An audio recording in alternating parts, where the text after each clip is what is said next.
तुमने तैयारी की, तुमने पूरे साल पढ़ा, लेकिन इस गलती की वजह से तुम्हारा सिलेक्शन रुक सकता है। तो इस वीडियो में मैं तुम्हें 5 ऐसी गलतियां बताने वाला हूं जो तुम्हें बिल्कुल नहीं करनी है, और साथ साथ हर गलती का सोल्यूशन मैं तुम्हें देता रहूंगा। अगर अभी सुधर गए तो नीट 2026 में स्माइल करोगे, वरना रिग्रेट में ही जियोगे। तुम्हारी प्रिपरेशन के टाइम पर दुनिया तुम्हें सपोर्ट करे या ना करे, तुम्हें अपने आप को सपोर्ट करना ही पड़ेगा। सो हाय एवरीवन, वेलकम और welcome back to my channel. My name is Saurabh and I am third year MBBS student. And यार ये वीडियो आज काफी ज्यादा इंपॉर्टेंट होने वाली है, क्योंकि हम में से ज्यादातर लोगों को ये पता होता है कि क्या हमें करना चाहिए नीट की प्रिपरेशन में, कैसे करना चाहिए, लेकिन हमें ये नहीं पता रहता कि हमें कौन कौन सी गलतियां नहीं करनी है। तो ये वीडियो मेरे लिए एक पर्सनल एक्सपीरियंस से होने वाली है, जो मैंने गलतियां की थी, एंड उन गलतियों में से ये टॉप 5 गलतियां होने वाली है जो तुम्हें बिल्कुल नहीं करनी है अपनी नीट की प्रिपरेशन के टाइम पर। एक बड़े भाई की तरह तुम्हें बता रहा हूँ, तो तुम्हें सुनना भी अच्छी तरह है। देखो, ये गलतियां तुम्हें हो सकता है सिंपल लगे, लेकिन दीज आर द मिस्टेक्स जो तुम्हारा सिलेक्शन रुकवा सकती है। तो ये मेरा मानना है कि इस वीडियो को तुम्हें एंड तक देखना ही होगा। इस वीडियो को एंड तक समझो, एंड जो तुम मिस्टेक्स कर रहे हो उन्हें समझो, और मैं उनका सोल्यूशन भी साथ साथ प्रोवाइड करने वाला हूँ, तो उसे भी ध्यान से सुनना। अब बिना टाइम वेस्ट करे हम आते हमारी पहली गलती पर।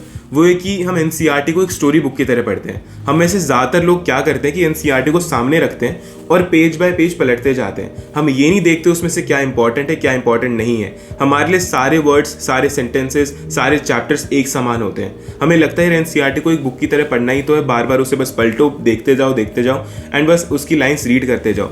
एट द एंड एनसीईआरटी को याद ही करना है। अब आधे लोग क्या करते हैं कि वो एनसीईआरटी को बिना हाईलाइट किए, या अगर हाईलाइट करते हैं उस पर हम बाद में आएंगे, वो बिना हाईलाइट किए पढ़ते हैं एनसीईआरटी को। They read it like this, अपना बस पॉइंटर चला रहे, अपना हाथ चला रहे उस पर कि ये लाइन पढ़ ली, वो लाइन पढ़ ली। नहीं, ऐसे नहीं करना है तुम्हें। मैंने 11th में गलती की थी। मैं सोचता था कि यार एनसीईआरटी को क्यों खराब करूं, एनसीईआरटी पर क्यों बिना बाद में लिखूं, एनसीईआरटी जैसी वैसी रहने देता हूं और उसे ऐसे पढ़ लेता हूं। लेकिन ये बहुत बड़ी गलती हो जाएगी तुम्हारे लिए इन द फ्यूचर, जब तुम अपने नीट के टाइम पर, जब तुम्हारा नीट का एग्जाम होगा और तुम अपनी एनसीईआरटी खोलोगे और कुछ भी मार्क नहीं होगा। अब आते हैं उन लोगों पर जो एनसीईआरटी को पूरा ही हाईलाइट कर देते हैं। देखो, एनसीईआरटी को रंगना, एनसीईआरटी को पूरा हाईलाइट करना is not the motive. NCERT है, आई नो कंसाइज है, पूरी याद करनी है, लेकिन पूरी याद करने का मतलब ये नहीं कि तुम पूरी को ही हाईलाइट कर दो। तुम्हें ये बिल्कुल नहीं करना है। एनसीईआरटी को कॉन्सेप्चुअली पढ़ना है। एनसीईआरटी को ये देखना है कि उसमें से क्या चीज़ें बार बार पूछी जाती है, क्या चीज़ें तुम्हें इंपॉर्टेंट लग रही है, क्या चीज़ें क्लास में इंपॉर्टेंट बताई गई है, एंड कौन कौन से एग्जाम्पल्स इंपॉर्टेंट है। एक हाईलाइटर पकड़ो और सिर्फ इंपॉर्टेंट चीज़ें और जो की वर्ड्स है उन्हें हाईलाइट करो। अब एनसीईआरटी पढ़ने का एक बढ़िया सोल्यूशन है, वो है मेमोनीट का एलीट प्लान, जहाँ पर तुम्हें एनसीईआरटी के पेज वाइज क्वेश्चन मिलेंगे। लाइक फॉर एग्जाम्पल, तुम कोई पेज पढ़ रहे हो एनसीईआरटी का, उसमें जो भी क्वेश्चन बन सकते हैं, तुम्हें खुद से नहीं बनाने, या तुम्हें खुद से नहीं सोचना कि क्या क्वेश्चन बन सकते हैं। मेमोनीट का एलीट प्लान में तुम्हें क्वेश्चंस खुद मिलेंगे जो उस पेज से बन सकते हैं, एंड वो क्वेश्चन तुम सॉल्व करके अपने कॉन्सेप्ट्स बना सकते हो। एंड जब एक बार तुम्हारा चैप्टर खत्म हो जाएगा, तुम्हें मल्टीपल टाइप ऑफ क्वेश्चंस मिलेंगे। For example, assertion, reason, multiple statement based questions, AIIMS तक के क्वेश्चन तुम्हें मिलेंगे, एंड नीट में जो हार्ड क्वेश्चंस बन सकते हैं एनसीईआरटी से, वो भी मिलेंगे। इसके साथ साथ पीवाईक्यू होंगे जो पूरी कवरेज करेंगे जो भी पहले के क्वेश्चंस आ रखे हैं उनकी। एंड यार ऐसे तुम एनसीईआरटी को मास्टर कर सकते हो, page by page, line by line. And NEET 2025 में 90 आउट ऑफ 90 क्वेश्चंस डायरेक्टली या इनडायरेक्टली इस एलीट सेक्शन से ही आए थे। अब आते हैं हमारी सेकंड बिगेस्ट मिस्टेक पर, वो है कि तुम फिजिक्स को एक थ्योरी की तरह पढ़ते हो। हम में से ज्यादातर बच्चे, मैंने खुद 11th में फिजिक्स को सिर्फ नोट्स से पढ़ने की सोचा था कि बस मैं नोट्स पढ़ लूंगा, एनसीईआरटी थोड़ी पढ़ लूंगा तो मेरी फिजिक्स स्ट्रांग हो जाएगी। लेकिन ऐसी बात नहीं होती। फिजिक्स एक प्रॉपर न्यूमेरिकल बेस्ड चीज है। अगर तुम न्यूमेरिकल नहीं करोगे तो तुम्हारी फिजिक्स स्ट्रांग नहीं होने वाली। काफ़ी बच्चे ऐसे होते हैं जो बोलते हैं कि भैया हम नोट्स पढ़ लेते हैं लेकिन हमारे क्वेश्चन सॉल्व नहीं होते। देखो, नोट्स पढ़ने से क्वेश्चन सॉल्व नहीं होने वाले।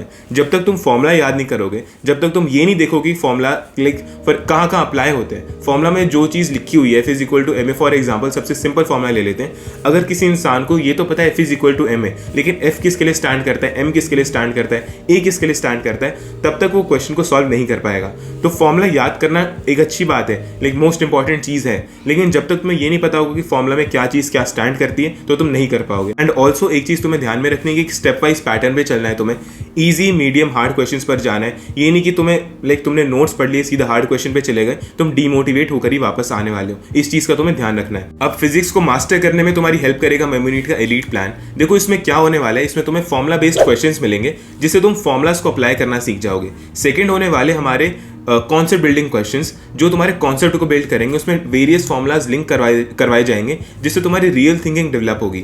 इसके साथ साथ एनसीईआरटी बुक की बैक एक्सरसाइज होंगी, एग्जाम्पलर की एक्सरसाइज होंगी, क्योंकि at the end of the day NEET NCERT से ही स्टिक करता है। इसके साथ ही तुम्हें पीवाईक्यूज और पीवाईक्यू से सिमिलर क्वेश्चंस मिलते हैं, क्योंकि पीवाईक्यूज काइंड ऑफ लिमिटेड है। अगर तुम्हें पीवाईक्यू से सिमिलर क्वेश्चंस और पीवाईक्यूज तुम दोनों करोगे तो तुम्हें नीट ट्रेंड का आइडिया मिल जाएगा कि नीट का ट्रेंड क्या है और कैसे कैसे क्वेश्चंस आते हैं और तुम कहाँ स्टैंड करते हो। इसके साथ ही मेमोनीट तुम्हें प्रोवाइड करता है विजुअल फॉर्मुला नोट्स और माइंड मैप्स, जिससे तुम चैप्टर को 20 मिनट के अंदर अंदर रिवाइज कर सकते हो। और हाँ, एक और चीज, 42 आउट ऑफ 45 क्वेश्चंस नीट 2025 में इसी एलीट सेक्शन से ही थे। अब आते हमारी तीसरी गलती पर, वो कि आधे से ज्यादा बच्चे केमिस्ट्री को एक सिंगल सब्जेक्ट की तरह ले लेते हैं। अब माना केमिस्ट्री एक सिंगल सब्जेक्ट ही है, लेकिन उसके अंदर 3 पार्ट्स हैं, फिजिकल, ऑर्गेनिक और इनऑर्गेनिक, तुम्हें भी पता होगा। एंड जिन लोगों को लगता है कि वो सेम अप्रोच के साथ हो सकते हैं, वो बहुत बड़े मिसकंसेप्शन में जी रहे हैं। अब देखो, ये बात है कि फिजिकल की अप्रोच अलग होती है, ऑर्गेनिक की अप्रोच अलग होती है और इनऑर्गेनिक की अप्रोच अलग होती है। फिजिकल में न्यूमेरिकल ज्यादा होते हैं, फिजिकल में इट्स लाइक फिजिक्स की जैसे तुम फॉर्मुलाज याद करते हो वैसे तुम्हें फिजिकल के लिए करना पड़ता है। वहीं ऑर्गेनिक के लिए तुम्हें नोट्स पढ़ने होंगे, ऑर्गेनिक के लिए तुम्हें नेम्ड रिएक्शंस याद करनी होगी एंड उन्हें बार बार पढ़ना होगा ताकि तुम्हें याद रहे लॉन्ग टाइम तक, क्योंकि वो याद करना ईजी नहीं रहता है। अब बात करें इनऑर्गेनिक की, इनऑर्गेनिक में भी सेम चीज़ है। इनऑर्गेनिक में वो बायो की तरह है। इनऑर्गेनिक अगर तुम बायो की तरह पढ़ोगे तब जाके तुम उसे समझ पाओगे, तब जाके तुम उसे याद कर पाओगे, क्योंकि at the end of the day तुम्हें उसे याद करना है एंड उसे अप्लाई करना है। अब तुम्हें अगर तुम कोई चीज़ रटोगे इन तीनों सब्जेक्ट्स में, इन तीनों चीज़ों में, तो तुम कहीं ना कहीं अपने आप पर you will be betraying yourself, क्योंकि नीट में बस रटने वाले क्वेश्चंस नहीं आते हैं। आई नो कुछ क्वेश्चंस होते हैं, लेकिन ज़्यादातर क्वेश्चंस कॉन्सेप्ट बेस्ड होते हैं, be it physical chemistry, organic chemistry और इनऑर्गेनिक केमिस्ट्री। एंड इसका सोल्यूशन मैं तुम्हें अभी देता हूँ। एंड इसमें भी तुम्हारी मदद करेगा मेमोनीट का एलीट प्लान। इसमें प्रॉपर फिजिकल केमिस्ट्री के लिए तुम्हें formula based questions, concept based questions, इसके साथ एनसीईआरटी, पीवाईक्यूज, एग्जाम्पलर, ये सारी चीज़ें तुम्हें वहाँ दे रखी होती है ताकि तुम्हारी प्रैक्टिस फिजिकल केमिस्ट्री की बढ़ सके एंड तुम कोई गलती ना करो फॉर्मुला लगाने में या कॉन्सेप्ट को इंटरलिंक करने में, फॉर्मुला को इंटरलिंक करने में, एंड तुम सारे क्वेश्चन सॉल्व कर लो। ऑल्सो यहाँ पर ऑर्गेनिक केमिस्ट्री के लिए सारी नेम्ड रिएक्शंस है और एक ऐसे पैटर्न के एमसीक्यूज है जो नीट में बार बार पूछे जाते हैं। From SN1 reaction to Cannizzaro reaction, सारी रिएक्शंस हैं।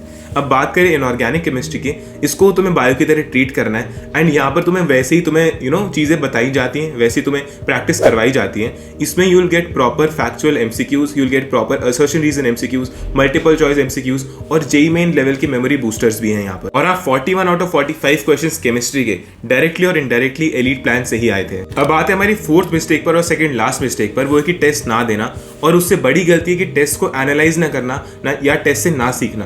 देखो, आधे से ज्यादा बच्चे तुम में से ऐसे होंगे जो टेस्ट नहीं दे रहे होंगे या फिर ये सोच रहे होंगे कि भैया एक बार सिलेबस खत्म हो जाए या एक बार रिवीजन कर लो मैं किसी चैप्टर का हमारे पार्ट टेस्ट के लिए, उसके बाद आराम से टेस्ट दूंगा।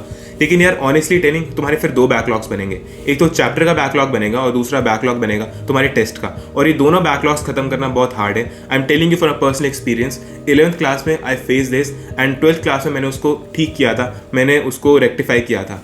तो टेस्ट देना एक काफ़ी इंपॉर्टेंट चीज़ है, लेकिन टेस्ट से सीखना उससे ज़्यादा इंपॉर्टेंट है। आधे लोग टेस्ट भी दे देते हैं, अच्छी बात है, लेकिन टेस्ट से वो सीखते नहीं कि उन्होंने क्या गलतियां की हैं या कैसे उन्होंने क्या मिस्टेक्स किए, कैसे उसको रेक्टिफाई करें। तो उसका भी सोल्यूशन मैं तुम्हें बताने वाला हूँ। And this is a Brahmastra test series changes everything. इसमें टोटल 30 टेस्ट होने वाले, 20 पार्ट सिलेबस टेस्ट और 10 फुल सिलेबस टेस्ट। एंड यार इसमें तुम्हें प्रॉपर एनसीईआरटी बेस्ड क्वेश्चन ही मिलेंगे, नीट के मल्टीलेट क्वेश्चन के पैटर्न के हिसाब से होगा और कोई डिस्ट्रैक्शन नहीं होगा, कोई बाहर के क्वेश्चन नहीं होने वाले, कोई आउट ऑफ एनसीईआरटी क्वेश्चन नहीं होने वाले इसमें। एंड इसमें तुम्हें 4 टाइप के प्लानर्स मिलेंगे जो तुम अपने हिसाब से सेलेक्ट कर सकते हो। सेलेक्ट वो करो जो तुम्हें सूट करे। इसमें 4 टाइप के प्लानर्स है। फर्स्ट फॉर क्लास 12 जो क्लास 12 प्लस कोचिंग जो जा रहे हैं। दूसरा है क्लास 12 प्लस जो सेल्फ स्टडी कर रहे हैं, जो घर पे बैठ के पढ़ाई करें, कोचिंग नहीं जा रहे। तीसरे हैं ड्रॉपर्स जो कोचिंग भी जा रहे हैं, और फोर्थ है ड्रॉपर्स जो सेल्फ स्टडी कर रहे हैं घर पे। तुम्हें जो प्लान सूट करे, जो तुम्हें लगे कि हाँ यार मेरे लिए ये ठीक है, क्योंकि काफ़ी बच्चों के लिए जो सबके लिए ठीक होता है वो उनके लिए सही फिट नहीं बैठता है। तो तुम्हें जो सही लगे, तुम्हें जो फिट बैठे, अपने टाइम टेबल के हिसाब से, अपने शेड्यूल के हिसाब से उस प्लान को चूज करो और उसे फॉलो करो। अब जो तुम्हारे सामने प्लानर है वो है क्लास 12 और कोचिंग जाने वाले बच्चों का। अब देखो, तुम देख सकते हो कि 25 मई को तुम्हारा पहला BPT 1 है एंड फिजिक्स में तुम्हारा इलेक्ट्रिकल चार्ज एंड फील्ड आएगा, सोल्यूशन केमिस्ट्री में आएगा और बायोलॉजी में सेक्सुअल रिप्रोडक्शन, फ्लावरिंग प्लांट्स आएगा और ह्यूमन रिप्रोडक्शन आएगा। और ऐसे ही तुम्हारा दूसरा टेस्ट होगा 15 जून को, फिर 6 जुलाई को और 27 जुलाई को। एंड तुम्हारा जो 3 अगस्त को है वो कंप्लीट सिलेबस आएगा BPT 1 से BPT 4 तक। एंड ये सारी चीज़ें तुम देख सकते हो कि अलग अलग प्लानर में अलग अलग डेट्स होंगी, अलग अलग सिलेबस हो सकता है, but at the end of the day तुम्हारा पूरा सिलेबस कवर होगा एंड तुम प्रॉपर टेस्ट दे पाओगे एंड टेस्ट को एनालाइज कर पाओगे। और हाँ, इस टेस्ट सीरीज में तुम्हें कोई भी वेग रैंक या वेग मार्क्स नहीं मिलने वाले। तुम्हें एक प्रॉपर मिस्टेक बुक मिलेगी जिसमें तुम्हारे जो रॉन्ग क्वेश्चन है, जिसमें तुमने गलतियां की हैं, वो मार्क्ड होंगे एंड उनके जो टॉपिक्स हैं, फॉर एग्जाम्पल अगर तुम्हें कोई वर्क पावर एनर्जी का कोई कॉन्सेप्ट का क्वेश्चन गलत किया तो वहां पर वो मार्क्ड होगा कि हाँ ये वर्क पावर एनर्जी का था या उस कॉन्सेप्ट से था, ताकि तुम उस कॉन्सेप्ट को स्ट्रेंथन कर सको। जो तुम क्वेश्चन अनअटेम्प्टेड रखोगे वो भी मार्क तुम्हें मिलेंगे और तुम्हारे वीक एरियाज ऑटोमेटिकली ट्रैक हो जाएंगे, ताकि तुम उन्हें और स्ट्रॉन्ग कर सको एंड अगले टेस्ट में तुम वो गलती ना करो। और हाँ, एक और बात की, नीट 2025 में 168 आउट ऑफ 180 क्वेश्चंस मेमोनीट के एलीट 10 और ब्रह्मास्त्र टेस्ट सीरीज से ही आए थे। और हाँ, मेमोनीट तुम्हें विजुअल नोट्स, निमोनिक्स और पॉडकास्ट तीनों सब्जेक्ट के लिए प्रोवाइड करता है एंड फिजिक्स एंड केमिस्ट्री के लिए तुम्हें माइंड मैप्स मिलेंगे और पॉइंट्स टू पॉइंटर मिलेंगे, ताकि तुम्हारा रिवीजन फास्ट हो।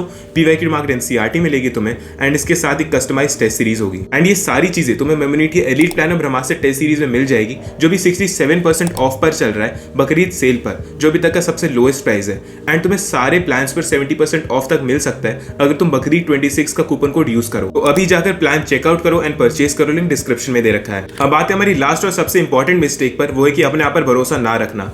देखो, इस पूरे नीट का गेम यही है कि अपने आप पर जितना तुम भरोसा रखोगे, अपने आप पर जितना कॉन्फिडेंस रखोगे, उतना ही तुम अच्छा स्कोर करोगे। एंड ये मैं अपने एक्सपीरियंस से बता रहा हूँ कि मैंने 11th में मेरा बहुत सेल्फ एस्टीम लो था, मेरा कॉन्फिडेंस बहुत लो था एंड मैंने तब अपने रिजल्ट्स देखे थे, अपने टेस्ट के मार्क्स देखे थे कि वो कितने ड्रॉप डाउन करते थे।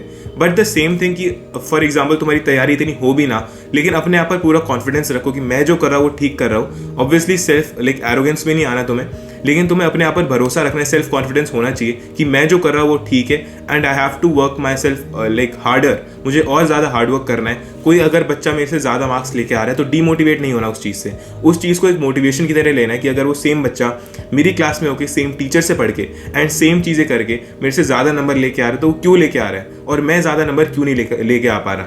देखो तुम्हें डीमोटिवेशन दोस्तों से फेस करने को मिल सकती है, हो सकता है कभी कभार घर वाले भी तुम पे गुस्सा कर दे, थोड़ा तुम डीमोटिवेट हो जाओ, लेकिन at the end of the day तुम्हारे घर वाले तुम्हारे पॉजिटिव चीज़ों के लिए they are rooting for you, at the end of the day are rooting for you ना। तो उस चीज़ को एक मोटिवेशन की तरह लो कि मैं अपने आप को प्रूफ करूंगा, जो लोग मुझे ताने देते हैं, मुझे बोलते हैं, मैं उनको रॉन्ग प्रूफ करूंगा एंड अपने आप को राइट प्रूफ करूंगा।